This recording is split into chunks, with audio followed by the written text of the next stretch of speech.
right, to go do.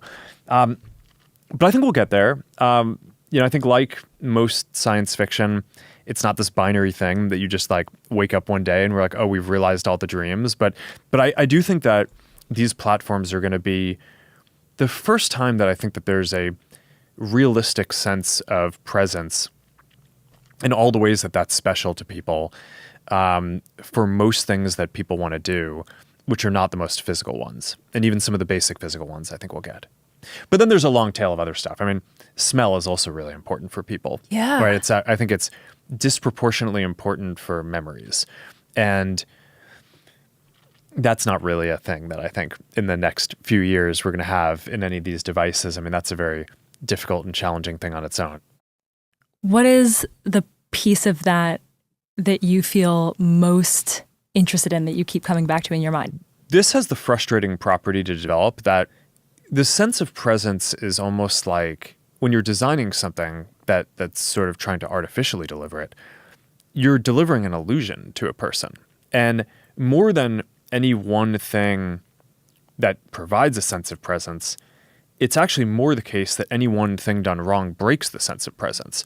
You kind of know that you're interacting with technology, but it's so convincing that that you just kind of go along with it. And you're like, okay, yeah, no, this person feel like they're there, right? When I did that ping pong demo, at the end of it, I dropped the ping pong paddle on the virtual table and it shattered. So that was not the best for our internal development, but like that's winning in our development, right? It's like when you feel like something is kind of so realistic that you're just convinced that that it's there. Now, and there are a lot of things that can break that, right? So I think a field of view that's too low, right? So something feels real, but then you turn your head and it's not there. Latency, right? Physics that don't behave like realistic physics. It also is interesting in some ways what people can accept as physically real, even though it's not, right? So like we've done a ton of work on avatars. We have this whole work stream on codec avatars to do these photorealistic avatars. And I think it's going to be incredibly compelling and people are going to love it. But one of the things that I found interesting is the ability to mix photorealistic and expressive, kind of the cartoony avatars, with photorealistic worlds and kind of more cartoony computer game type worlds. So you can have a codec kind of photorealistic avatar of a person in what is clearly like a video game or cartoon world. And people are generally pretty fine with that. It's like, okay, that feels pretty good. And similarly, having a photorealistic world, but good, increasingly good kind of cartoon avatars, as long as the avatars move in a way that feels authentic to the person you're interacting with, it actually feels pretty good. It's when you look at a 2D still frame of it, some of the stuff can look a little bit silly, and we've certainly had our share of memes around that. But when you're in there, and you've played around with a lot of the stuff, it feels realistic because it's basically mimicking the kind of authentic mannerisms of a person that you're interacting with. Yeah. And even if it's not a codec photorealistic avatar, if it's kind of a more cartoony, expressive one. So I think that's it's very interesting to see kind of which pieces you need to unlock and where you just need to be like very technically excellent and consistent. But it's this isn't a space where it's like you deliver one thing and it's good. This is like there's a wide breadth of things that you need to nail and then have it all come together. And that's why these are, 10-year projects. It seems like an interesting way to learn about the human brain and what we actually care about with respect to what feels real. I was wondering there was this moment in an interview that you did with Lex Fridman. You quoted research that says that the average American has fewer friends now than they did 15 years ago. Yeah. And I was so interested in that because it seems like if we want to get to a world where there's more human connection, this is the trend that we're going to have to grapple with. And just to give some data on this, in the American Time Use Survey, over the last 20 years, the amount of time American adults spend socializing in person has dropped by nearly 30%. For ages 15 to 24, according to the Surgeon General, it's nearly 70%. And I look at that data and I think to myself, well, maybe if we're all socializing digitally, that doesn't matter so much. Maybe there's a future where that's actually fine. But there's also data that suggests that we're struggling somewhat. The number of Americans who say that they don't have a single close friend, that share has jumped from 3% to 12% in the last 30 years. It feels to me like with all the tools that we've built for human connection, we're struggling to connect. And I'm curious, why do you think that's happening? I mean, there's a lot going on to unpack there. A lot has changed sort of economically and socially during that period, and a lot of those trends go back before a lot of the modern technology. So I mean, this is something that a lot of academics and folks have studied, but it is an interesting lens to look at this, though, because I think whenever you're talking about building digital types of connection, one of the first questions that you get is that going to replace the physical connection?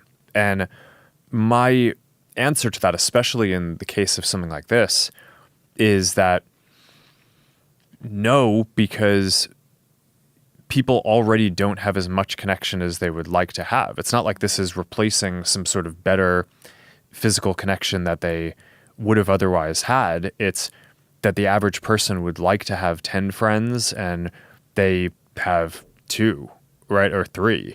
And there's just more demand to socialize than what people are able to do given the current construct. And giving people the ability to be present with people who are in other places physically just seems like it will unlock more. It's not going to make it so, if I have glasses, it's not going to make it that I spend less time with my wife. It's going to make it so that I spend more time with, my sister who lives across the country. And I think that's good. I think people need that. As for the rest, I think we could probably spend a multi-hour podcast just going into all of the different kind of socio-economic, political dynamics that are going on. But none of the trends that I've seen does it seem like the primary thing that's going on is that because people are interacting online, they're now not interacting with people physically. It's now certainly I think I do interact with people online who I also like to interact with physically, and I think that's kind of like a combination, like more combined, richer relationship that you have overall. But I think that there's a lot going on with the loss of kind of social capital and connections that really predates a lot of the modern technology. The goal of what I'm trying most to learn about is how we can structure the technologies that we use in the future to get toward this future I think you're imagining of more human connection in more ways. I'm curious, you brought up the other big pillar of AI. And in some of your conversations, I'm thinking of a conversation with Tim Ferriss in particular, you talked about a lot of different use cases of AI. And they seem to me to fall on somewhat of a spectrum. Mm-hmm. Like, for example, you mentioned automatic real-time translation. Mm-hmm. It's like basically the Star Trek translator, universal translator. I think we're pretty much there. Yeah. And that's one example on one end of the spectrum where some people might argue that there is a chance that someone is less likely, for example, to learn a language because we can all speak to each other in real time in different languages. I think nobody would really argue that therefore we shouldn't have that kind of universal translator, right? Also, like, a lot of people still learn Latin and Greek. Right, exactly. Yeah, so. And so I think that end of the spectrum is something like technologies that really measurably unlock our humanity because they remove a struggle between people. And then on the other end of the spectrum, there are a lot of educational things, for example, where the struggle is kind of the point, right? Like it's like building a muscle. Like I can think of so many times in my life where like the reason why I was doing something was not the output. It was the fact that I was trying so hard to do it. There's one example in the Tim Ferriss interview where you talked about your kids struggling to articulate themselves emotionally. And adults very much have the same problem. And you talked about AI as a way to help them articulate those emotions. Yeah. And I thought about all of the many times in my life where I have struggled to articulate my emotions and how I really could have used some help in those moments. And I also found myself thinking about the times when that was really building a muscle, where like the act of struggling to communicate with someone and understand what they wanted from me was important to my development. And so my question is, if you think about that as a spectrum between things that are really important to our humanity and the struggle being removed is helpful versus things where the struggle is the point and it unlocks something about our humanity and is important to preserve, like building a muscle. How do you draw the line between those things, and how do we ensure that the muscles that we're building for this future are stronger and not weaker? Yeah, it's interesting. I mean, I think we're always going to find new things to struggle with. And I mean, you can always get better at communicating with other people and kind of expressing yourself and understanding other people. So having a tool that can help you do that better isn't going to mean that like, oh, now we perfectly understand I think maybe one of the most functional aspects of this, you're already seeing a lot of these AI models really help people with coding, right? Like a generation ago, before I was getting started, a lot of coding was like really low level system software. And, then by the time that I got into it, there's a little bit of that, but, you can make websites pretty easily, make apps pretty easily. And I think in 20 years or a lot sooner than that, you're going to basically be in a world where kids will be able to just describe the things that they want and build incredibly complex pieces of software. So it's, in that world, are kids going to be not struggling? I don't think so. I think that they're going to be just expressing their creativity, and it'll be this kind of constant iterative feedback loop around like, okay, like, yeah, I took a few minutes to describe this thing. And like, yeah, this whole like amazing virtual world was created that I can now see on my glasses or whatever. But like, these things are not exactly what I want them to be. So now I need to like go back and edit them.